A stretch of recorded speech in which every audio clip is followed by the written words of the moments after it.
Good morning. My name is Stacey Dawson. I'm currently with the Creek County OSU Extension Office as their Family Consumer Science Educator, but I'm coming to you as the former Washington County SDS Educator, and I'm just here to finish up some programming that I've been doing on our Cooking Innovation series. If you haven't been able to join us in the past, I hope that you'll go back on the library's page and that you'll rewatch some of those because it's been a really fun series. It's actually my last one with you today. And today we're going to talk a little bit about utilizing your waffle maker in a lot of different ways. So first we're going to talk about some facts and some history of the waffle maker, and then I'm going to make you a black bean burrito. So we'll get started. There's no waffling about waffles. People love them, whether they're covered in syrup, filled with fruit, piled high with ice cream, or served with fried chicken. Americans love waffles. The Waffle House alone, which was founded in 1955, sells approximately 145 waffles every day at its 2,100 restaurants in 25 states. Thank goodness for waffle irons, right? The modern version of the ancient kitchen utensil was invented by Cornelius Swartout more than 150 years ago. He created a stovetop version of the waffle iron that was easy to turn and less likely to burn the hands of the cook. So let's do some definitions. What is a waffle iron? A waffle iron is a utensil or appliance that cooks waffles. It usually consists of two hinged metal plates molded to create a honeycomb pattern on the waffles. The iron is heated and either batter is poured in or dough is placed between the plates, which then is closed and you bake the waffles. So what's a waffle? A waffle is a leavened batter or dough cooked between two plates, patterned to give a characteristic size, shape, and surface impression. There are many variations based on the type of waffle iron and recipe used. Waffles are eaten throughout the world, particularly in Belgium, France, the Netherlands, Germany, Poland, Hungary, Scandinavia, Hong Kong, and the United States, with over a dozen variations in Belgium alone. Waffle irons have been around a long time. The ancient Greeks had a version that they used to make wafers, which are similar to today's waffles. Medieval Europeans also used them to cook early waffles. However, these devices mostly consisted of two iron plates with wooden handles. Users held them over the open fire or on a hearth and tried not to burn themselves or their waffles. These waffle irons had handles that were 0.5 meters or 2 feet long to keep the cook as far away from the open flame as possible. But the cooking process was still fraught with danger, and it was hard to ensure that they were having even cooking. Cornelius's invention used the hinge round rather than rectangle cast iron plates that enabled the cook to turn the iron easily without removing it from the stand. It was designed for the use on a wood-burning or cast iron stove. In the early days of waffle irons, the plates often included delicate designs, almost like etchings, that left imprints on the waffles, so kind of like the little dimples you see in yours today. The deeper indentions of the waffle irons were devised by the Dutch around the 14th century and brought to America by the Pilgrims who lived in Holland for nearly a decade before continuing onto their new home in North America in 1620. As time progressed and people began to include tasty toppings, the waffle iron began to take on a more grid shape that we know today, which left gaps in the cooked product to hold syrup or fruit or any other stomach-pleasing treat you want. The trouble was the old waffle irons were hard to handle. They were heavy and cumbersome, and the user would often get burned. So the wooden handles tended to get scorched, and as did the waffles, since you couldn't really check how they were being cooked. That's when Cornelius saved the day. He developed the first waffle iron that could easily sit on a wood stove and included a useful handle for opening, closing, and turning the device without you getting burned. His genius was to transform a long-handled contraption designed to use over the open flame instead of the stovetop version, making the iron both more practical to use and less likely to burn the waffles and you. Described as an improvement in the waffle irons, his invention received a U.S. patent, which was assigned to him, Joseph Foxwell, Thomas Jones, and Edward Millard, all of Troy, New York. You would remove one of the stove lids and replace it with a ring, then heat up the waffle iron on the coal stove, and then later the gas range. Pour the batter on the griddle, close the cover for a few minutes, flip it, and cook the waffle on the other side. Obviously, Cornelius wanted to minimize the chance of singeing your skin. The inventor's ancestry was Dutch, so we talked about them earlier, which was one of the formative cultures in the 14th century that kicked off the early waffle craze. So more than likely, he witnessed a family member getting burned as they tried to cook waffles. That's what he was trying to avoid in the future. Cornelius's device became quite popular and spread quickly around the country. Websites today are loaded with antique waffle irons dating from 1869 through the early 20th century when electric models were first introduced. GE actually developed a prototype of the first electric waffle iron in 1911, but didn't begin production until 7 years later. Boston's Simplex Electric Heating Company manufactured the first electric waffle iron in 1906, and throughout the 20th century, various manufacturers sought to improve this early model. The electric waffle iron eventually became so ubiquitous that it served as inspiration for the grid on the soles of the Nike's famous waffle training shoes. So the design on the waffles inspired the design on your shoes. This was patented by Bill Bowerman in 1972. So in summary, the waffle iron has been a source of pleasing your stomach for multiple generations. From sweet and syrup, scrumptious and savory, the invention has slated appetites for breakfast, lunch, and dinner, and even midnight snacks. It's also responsible for another innovative concept that left an important footprint on the modern culture, the athletic shoe. In 1972, the University of Oregon track coach Bill Bowerman applied for the patent for the new kind of shoe footwear that featured shaped rubber studs on the soles to provide better traction. The inventor used his wife's waffle iron to create the pattern grips on the bottom of the shoe. He later founded Nike was for the on and off running. So we actually have, according to historians, we actually have the original Nike waffle shoe on display at the National Museum of American History. And then to commemorate this patent, we have National Waffle Day celebrated on August 24th every year in the United States. So many unexpected recipes can come from your waffle iron. Many people think a waffle iron is the sole purpose of making breakfast waffles. Well, let me just tell you, this little device is quite the multitasker. So if you can think outside of the box and think further than waffle batter mix, you can use a waffle iron to make other foods.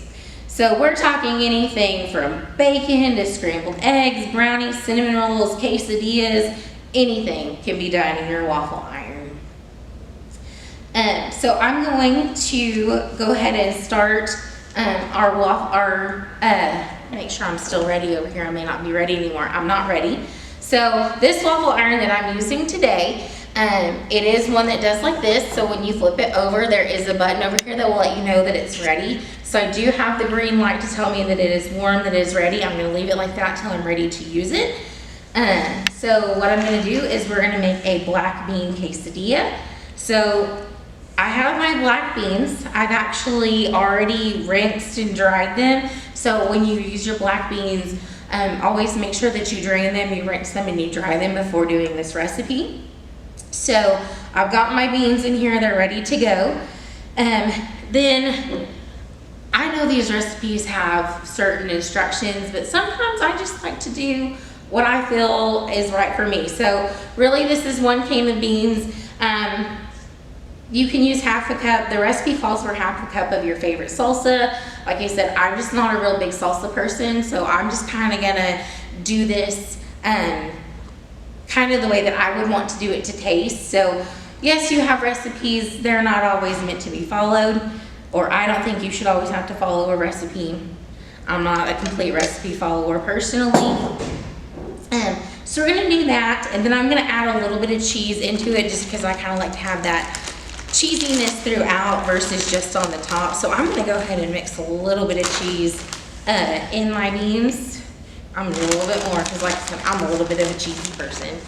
So I'm gonna do a little bit more cheese in there, and then I'm gonna take this, and I'm just gonna mix that together. I am gonna kind of mush my beans a little bit, just to kind of make them a little easier, because they're gonna get squished in there anyway. So I am gonna go ahead and mush my beans just a smidge to kind of get that process started. Once I get that mixed how I like it, and this is such a flexible recipe, and we love anything that's flexible like that. So if there are certain seasonings you want to use, taco seasoning, chili powder, whatever, this is totally flexible, and that's what I love about it. You can make it to fit you. If you like spicy, I'm not a spicy person. You can 100% make it as spicy as you want. So I'm gonna flip that, I'm gonna open it, see the steam coming off so we know it's good and warm. I'm actually gonna go ahead and lay my first tortilla down in there. Then I'm going to fill my tortilla with our little mixture here. Make sure I get it good and even. It looks delicious. Let's see if I can turn it for you just a little bit. Once I get that filled, I'm going to take my second one. I'm going to put it on here.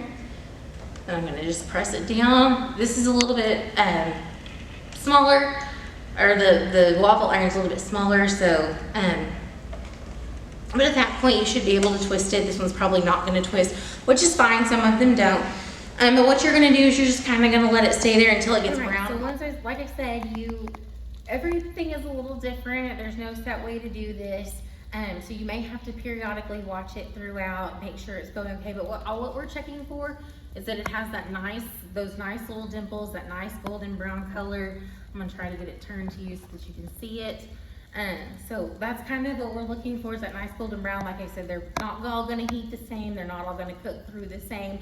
So while you're learning your waffle maker and while you're learning different things, you may have to check it every once in a while. There's absolutely nothing wrong with that. Just check it, close it back. And with different foods, they all take different times.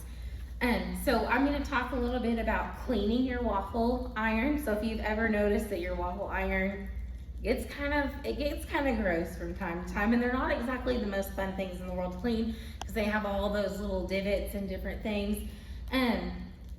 But they do have all those little nooks and crannies. So most people like to let it clean itself with the steam. The steam penetrates all the nooks and crannies. So what I would do when I took this off, I would just kind of close it, let that steam roll through, maybe put a little water in there, and I would let it steam itself. So once you get all of that cleaned out, all you have to do is wipe it down with a damp paper towel. As soon as you're done with that, that last waffle, just unplug it, let it cool, maybe put some of that water in there to kind of get that steam flowing. And then, like I said, take your paper towel, squeeze it out as you need to, because we kind of want it to be damp. We don't want it to be soaking wet, but we do want it to be damp. Place that wet paper towel on the hot iron and make sure it is unplugged. Close the lid and let that steam do the work. So like I said, you can put water in there, let the steam do the work, put a wet paper towel in there, close it, let the steam do the work that way. So there's multiple ways that you can do it. After a few minutes, open the grill and carefully remove the damp paper towel. While the grill is still a little bit warm but not hot, wipe away your crumbs and your grease. Before storing it, lightly coat your waffle iron with a little bit of oil or butter to keep your waffle iron seasoned. This is strongly recommended if you're doing it in a cast iron. I'm not doing it in a cast iron one. To me, those taste the best though. The reason we recommend to do this before storing is that not only does it keep it seasoned, it helps maintain the non-stick quality that's usually built in within the waffle makers. So a few things that we did or that have been tried, I haven't personally tried them all, but have been tried in there, some hits and some misses. Breads and pastries seem to be a hit pretty regularly, just because the bready things tend to do fantastic in a waffle iron. All you gotta do is push down if you want that extra crispiness. So waffle irons can add up to 3 times the crispiness that a toaster would. Eggs are a big hit in there. Scrambled eggs come out well, and they often come out in a single piece, so that makes them perfect for an egg sandwich. Cheese is a maybe. It can be a little tricky, especially if you do it on a pizza. You have to kind of find ways to work around the sticky issue of the cheese. So by using your waffle iron, if you're doing pizza, your crust could be going one way, your cheese could be going another. So you may want to do your crust, your bready part in there, and then maybe use a broiler for your cheese. Pizza obviously is going to be a maybe.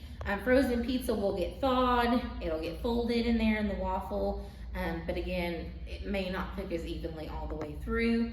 Bacon is a miss. It cooks, but you really don't get that crispiness that some people want in there. It's easier, and if you just do it in a pan. Bagels are a hit. Again, that's a bread. The new divots hold your cream cheese a whole lot better. Croissants were a hit. So it just increases the surface area for buttery goodness if you do that. Donuts are actually a big win in your waffle iron. Waffling yields a hot, crispy outside, and then it kind of makes it more tender all the way throughout. So tofu, if you want to do tofu, actually was a hit because it maintained its structure, but it got crispy and delicious, warm and juicy. Fish sticks were a miss. Fish sticks and chicken nuggets don't need to go in there. Nothing really happened here. They tasted a little squishy. French fries were a miss in these trials. They came out dry and pasty. So hot dogs were, they got a bit jerky-like and chewy, but they'd still be good on a sandwich with spicy mustard or sauerkraut. Pretzels were kind of almost a win, but not quite. And the softer pretzel, the better the result. Push down on your waffle maker to make them extra crispy. Packaged ravioli. They tried packaged ravioli. It was a huge miss. They dried out and they were very, very chewy. A puff pastry was a huge hit.